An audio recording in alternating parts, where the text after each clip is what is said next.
tekma z Nanterom, kako recimo pričakuješ ta dvoboj? Ja, po teh seriji malo slabših rezultatov.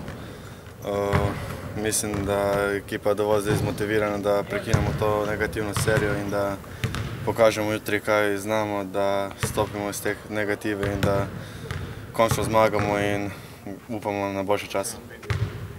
Kako si zadovoljen s svojo igro, zdaj recimo, da se malo manjkalo zaradi poškodbe, zdaj dobivaš vedno večjo vlogo?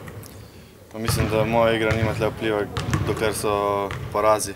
Ko bomo začeli zmagovati in bo ekipa bila na letu, mislim, da bo takrat vsak igralec bil zadovoljen s svojo vlogo in vsak svojo igro bo takrat zadovoljen, ko bo zmagal. Z Nanterom ste že igrali, morda kaj o njihovih značilnostih igre? Igrajo zelo hitro igro, so več ali manj so Američani njihovi ekipi in igrajo res agresivno, hitro igro in moramo preprečiti njihove hitre protinapade in skok in predvsem obramba bo tisti, ki je ponovno odločila o zmagi. Zdaj, kar nekaj poškodb na zadnjih tekmah se sledijo, kar za drugo fizično, recimo, čute v igri, da vas proti koncu zmanjkuje?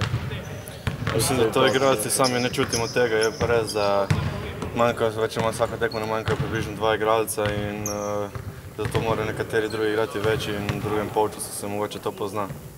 Kakšna pa je klima v garderobi?